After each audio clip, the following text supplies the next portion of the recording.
Do you ever feel like you were just completely drowning while standing totally Oh, still? wow. Yeah. Like in a world that absolutely demands you to be loud, to be controversial, just to, be noticed by an algorithm, what actually happens to the quiet dreamers? Welcome to ADD, our Abooze deep dive. I'm Jennifer Tony, and I am so incredibly glad you're here with us today. And I'm your co-host, stepping into the analytical chair today to break down the mechanics, the Yeah. culture, and really the psychology behind the art. It is an absolute privilege to be digging into this with you because, we are looking at a cultural landscape right now that practically worships noise. It really does. Right. The baseline assumption in the music industry today is basically that if you aren't, causing a massive spectacle, you simply don't matter. Exactly. And honestly, it is so exhausting to witness, let alone to actually live through as a creator, which is why before we even get into the heavy lifting of today's analysis, I want to take just a brief second to welcome those of you who might feel alienated by that exact culture. If you are one of those quiet dreamers, if you are someone who thinks deeply, who observes way more than you speak, you have genuinely found your people here. Absolutely. We'd love for you to subscribe, maybe drop a comment as we go along today, and officially join the ADD community. We are building a space for deep thinkers, and we really, really want you to be a part of it. Because today's mission is fundamentally about deconstructing an anomaly. Right. We are taking a really comprehensive look at the independent artist Abooze, and the focus of this deep dive is to understand the actual, literal mechanical process of how this specific artist takes silence. Which is heavy on its own. Right. And turns it into sound. Yeah. We are examining someone who is actively defying current industry trends and, choosing to value authentic truth and emotional resonance over the loud, empty spectacle that we see dominating the charts. Turning silence into sound. It sounds almost poetic, right? But it's actually a rigorous creative process. And to understand it, we kind of have to start with the anatomy of observation. Yes, we do. Because Abooze didn't enter the music scene with a megaphone. He arrived with a notebook. That's a great way to put it. Right. He arrived by observing. And I want to really dig into the psychological weight of that. Because being an observer in a highly performative culture is not a passive act. It is, it's an incredibly heavy burden. It is clinically exhausting. Yeah. When we analyze the foundation of his work, it becomes really clear that his creative perspective was forged by looking at the things that society actively tries to conceal. Exactly. The stuff we hide. Right. He is paying attention to the disappointments that are, masked by fake smiles. He is analyzing the silent wars being fought behind closed doors. Oh, silent wars, yeah. Yeah. The pain of being misunderstood and the crushing weight of just having heavy dreams in a world that only rewards quick, digestible content. Let's really pause on that specific phrase, though, because Yeah. the disappointments masked by fake smiles. Think about the sheer cognitive load of walking into a crowded room and not just taking people at face value, but actually, seeing the cracks in their armor. That's overwhelming. It is. Most people completely lack the capacity or maybe just the willingness to do that. We see a smile, we accept it, we move on because it's easier. Much easier. But to be the kind of artist who actually feels the exhaustion radiating off of other people, that's a very specific type of isolation. It's like, imagine a deafeningly loud party where everyone is shouting to be heard, and Abooze is the only person quietly watching the room, just studying the exhausted faces of the people shouting. Yeah, and we actually have a psychological framework for that kind of hyper-empathy. Oh, really? Yeah, it's a mechanism where an individual literally absorbs the ambient anxiety and unspoken sorrow of their environment. Modern culture applies immense pressure on all of us to constantly perform happiness. God, yes. Constantly. We curate our digital lives, right? We post the highlight reels. Vacation photos, the promotions. Exactly. But the observer, the artist who is actually paying attention, sees the systemic burnout behind that highlight reel. And the psychological burden of carrying that unspoken truth often leads to a profound sense of isolation.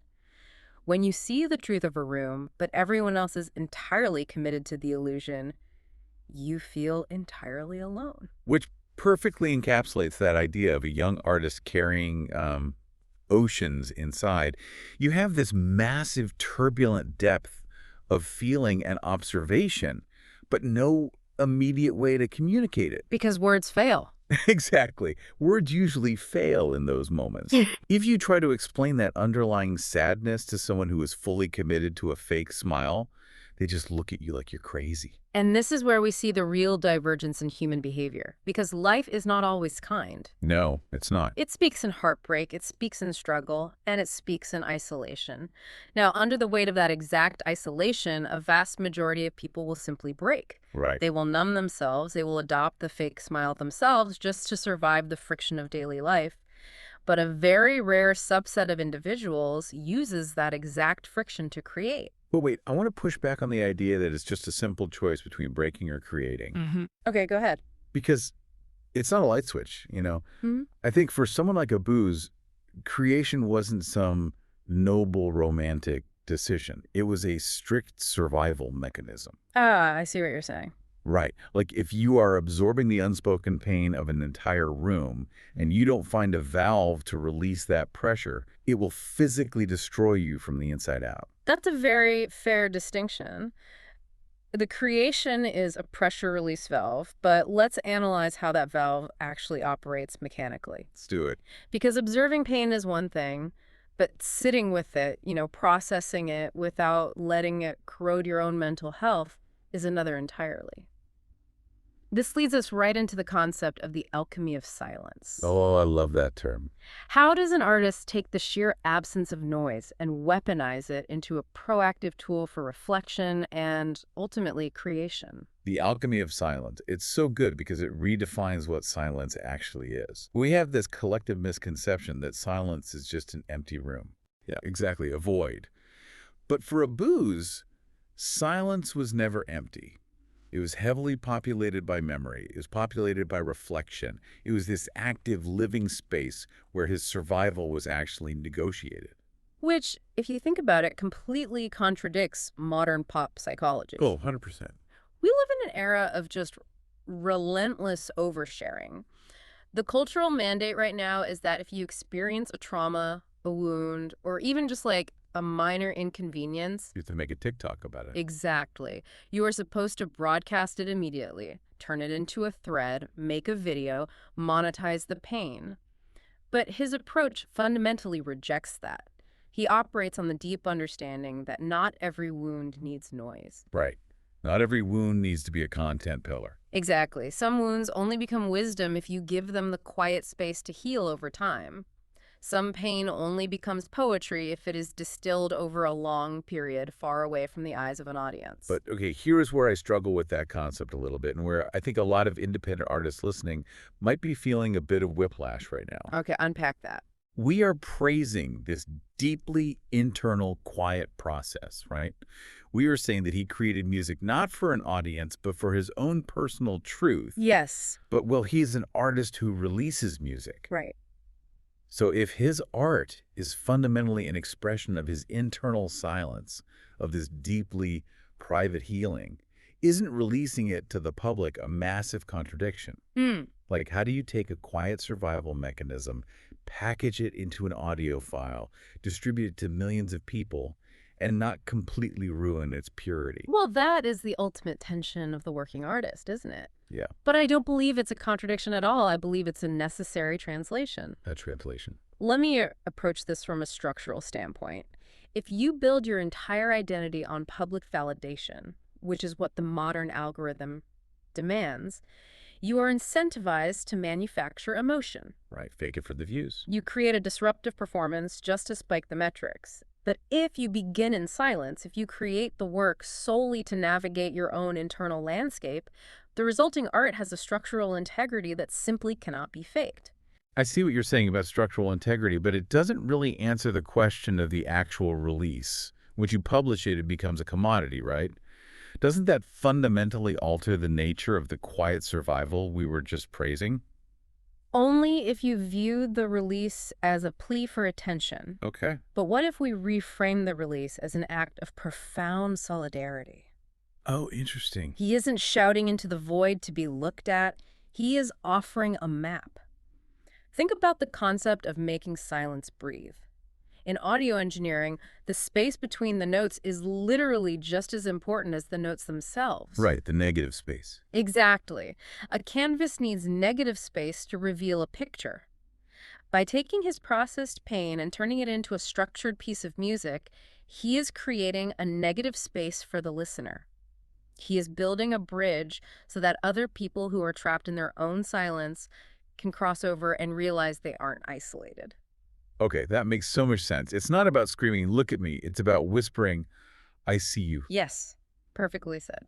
And that brings us to the actual physical sound of the music itself, Okay. because this is where the theory actually has to meet the reality of the recording studio. Right, the sonic landscape. Because we aren't talking about ambient atmospheric noise here.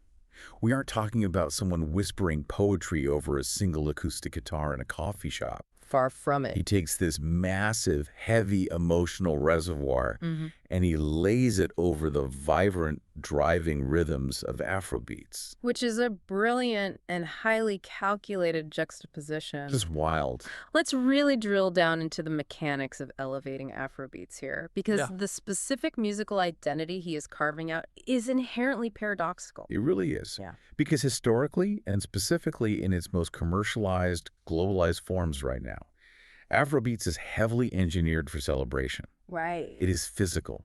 It is designed to make you move. You have these driving polyrhythms, syncopated drum patterns, tempos that naturally physically elevate your heart rate. Yes, the biomechanics of it. It is culturally utilized as an escape from the burdens of reality. Mm. You go to the club to forget your week. Exactly. The mechanical utility of standard commercial Afrobeats is to provide a sensory override.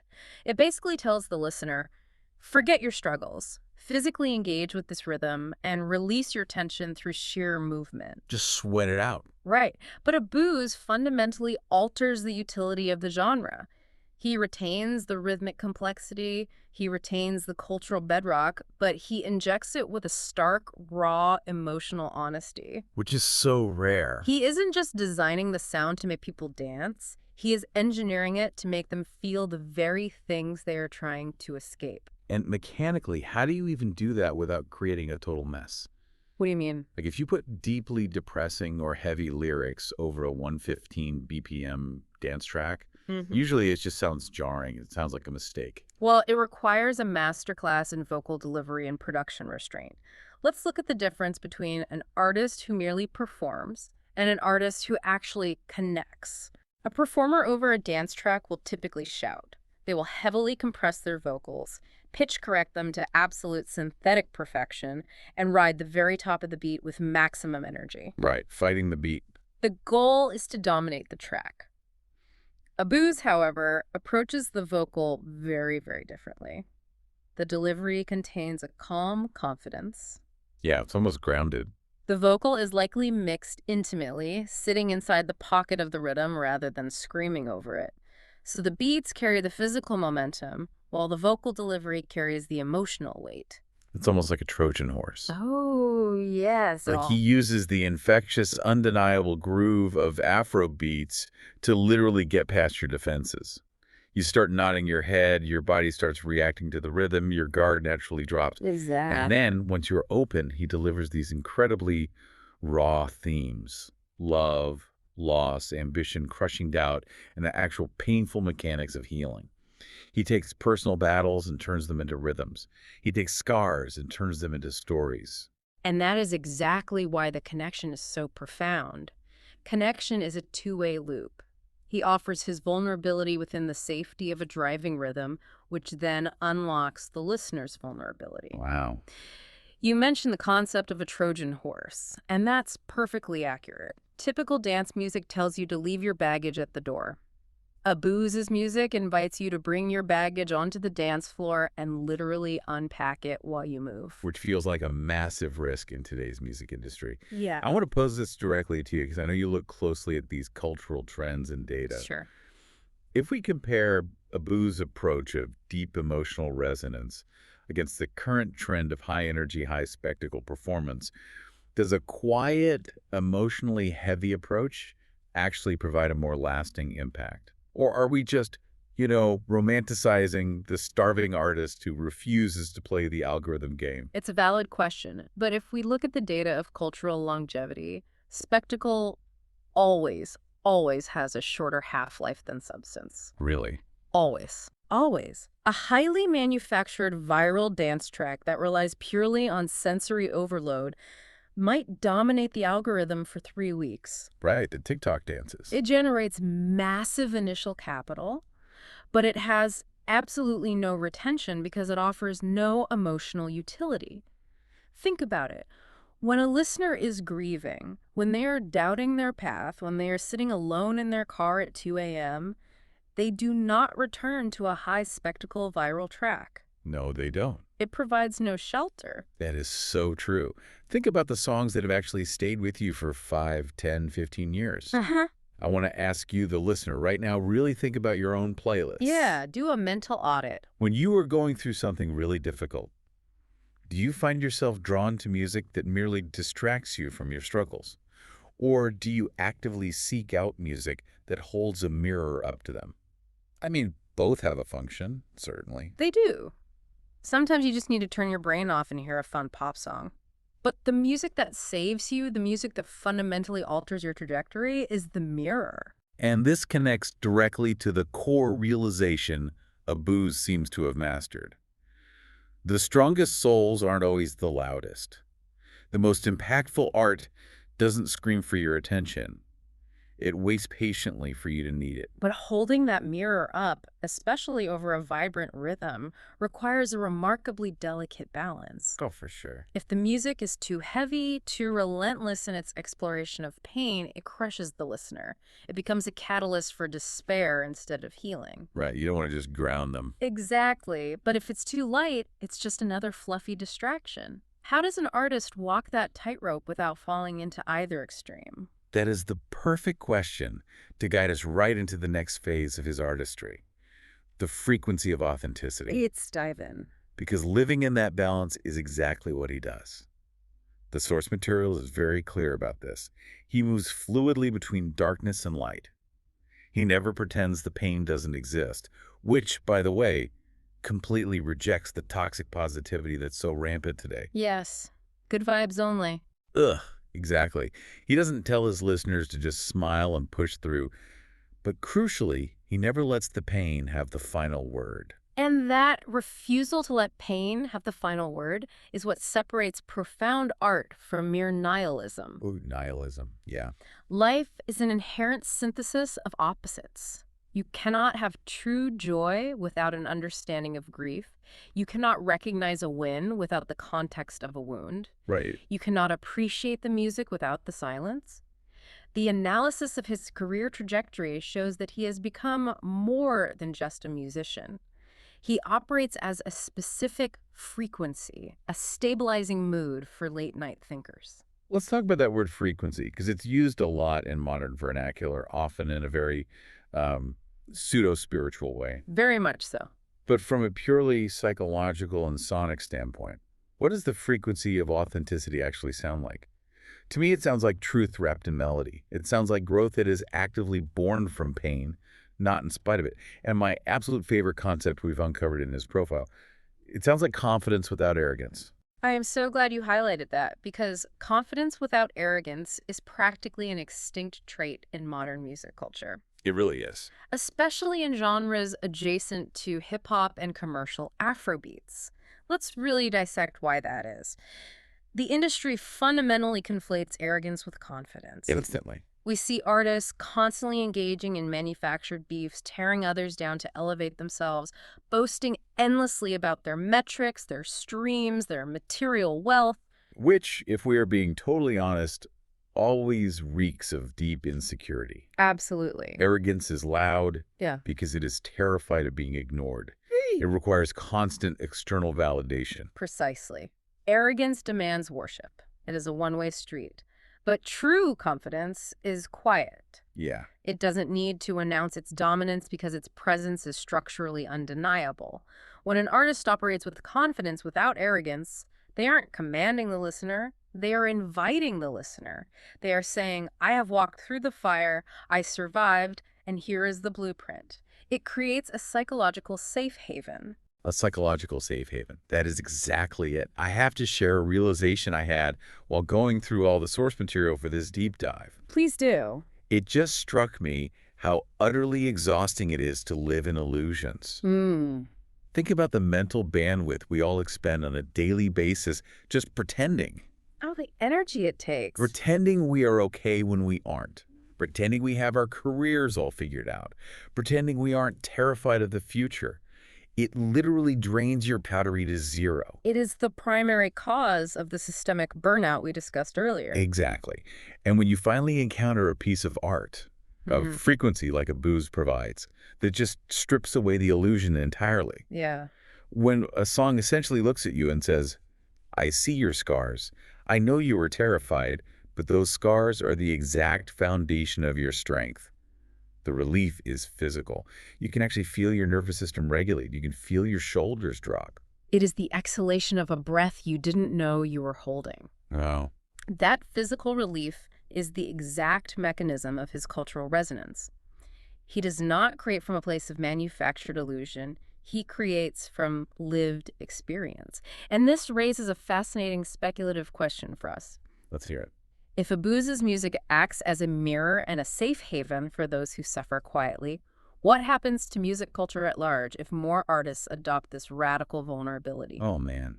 Could an artist operating in this quiet, confident frequency actually shift the entire industry away from empty spectacle and back to lived experience? I genuinely think it could. Or at least it will carve out a massive, undeniable counterculture. Because people are starving for it. They are. We are so overly saturated with fake perfection, with, AI-filtered images, ghost-written tracks, algorithmically optimized hooks, that radical authenticity has become the ultimate disruption. Telling the quiet truth is basically the most punk rock thing you can do right now. Truth as counterculture. That is a brilliant sociological observation. And if truth is the foundation of the art, then the structure you build on top of it isn't vulnerable to shifting trends. Right. A viral dance craze will inevitably die when the next craze arrives. But the human experience of struggle, observation, and healing, that remains constant. Which brings us to the final evolution we really need to examine today. Building a legacy of substance. Because this isn't just about an artist releasing a few good songs. Abooze's entire trajectory is about evolution. It's about building something that lasts long after the current technological trends have just faded away. Yes. His rise from an underestimated, unseen observer to a powerful musical force is a masterclass in proving that silence is not a weakness. That phrase right there is a paradigm shift. Silence is not weakness. Silence is preparation. I got chills reading that. Let's analyze how heavily that reframes the struggle of the independent artist today. For decades, the narrative has been that if you are quiet, if you are unseen, you are failing. Yeah. The lack of immediate audience validation is automatically viewed as a deficit of talent. Which is such a toxic, destructive narrative. Because if you view your quiet seasons, the times when no one is streaming your music, when no one is booking you for shows, if you view that entirely as a failure, you will panic. Oh, absolutely. You will abandon your authentic voice, and you will do something desperate, loud, and frankly embarrassing just to get a drop of attention. You will chase the algorithm. And in doing so, you compromise the structural integrity of your art. Exactly. But if you adopt Abooze's framework, if you reframe that period of being unseen as a necessary proactive period of preparation, it changes the entire chemical makeup of your ambition. Right. You aren't failing. You are gathering data. You are honing the craft. You are figuring out the exact frequency of your truth so that when the microphone finally turns on, you don't stutter. I look at it like the construction of a skyscraper. Okay, like this. If you walk past a massive construction site for the first year, it looks like nothing is happening. In fact, it looks like they're just digging a massive empty hole in the ground. Right, negative progress. Exactly. It looks like negative progress. But what they are actually doing is pouring the foundation. Hmm. If they rush that process, if they just start throwing up glass and steel to look impressive quickly to the people walking by, the building will literally collapse in the first storm. Structurally unsound. Yes. Abooze spent his quietest seasons, those years of carrying oceans inside, of feeling misunderstood, digging deep and pouring an unshakable foundation of lived experience. The slow, deliberate becoming. That is the defining characteristic of a legacy artist. True artistry is not a destination you just arrive at. It is a state of continuous evolution. All right. And what we see with Abooze is that his quietest, most agonizing seasons were exactly what created the raw material for his loudest legacies. He didn't bypass the pain to get to the success. He used the pain as the literal brick and mortar for the success. Which forces us to completely reevaluate what power actually looks like. We are so conditioned to associate power with volume. The loudest politician, the loudest CEO, the loudest pop star, we assume they hold the power. But I want to challenge that. Does real power actually announce itself? Or does it arrive quietly as a steady, unbreakable rhythm that slowly aligns the heartbeats of everyone in the room? History suggests the latter. Real power does not need to beg for your attention. When an artist turns their deepest vulnerabilities into an undeniable rhythm, they redefine the very parameters of strength. Yeah. Abooze proves, mechanically and culturally, that true legacy is built entirely from substance, not spectacle. Spectacle might entertain a crowd for an evening, but substance sustains a community for a lifetime. And that is the absolute core of why we needed to do this deep dive today. He stands as the ultimate reminder that the deepest, most resonant voices are born from the quietest struggles. Really? For the dreamers out there who are carrying both heavy scars and relentless hope, his music is a testament that you don't have to scream to be heard. You just have to be incredibly, undeniably true. The synthesis of everything we've unpacked today is that his art operates on a completely different, deeper plane. It is not just processed by the auditory cortex. It is felt in the nervous system. Yes. It is a shared survival mechanism. It truly is. And as we bring this deep dive to a close, I want to turn this directly back to you, the listener. Yeah. Because analyzing an artist is only half the work, right? Applying that insight to your own life is where the real value is. Exactly. I want to leave you with a deeply personal challenge today. Think about your own life right now. Think about the season you are in. What quiet season are you desperately trying to rush out of? We all do it. We all hate the waiting room of life. We hate feeling unseen or unappreciated in our jobs, in our art, in our relationships.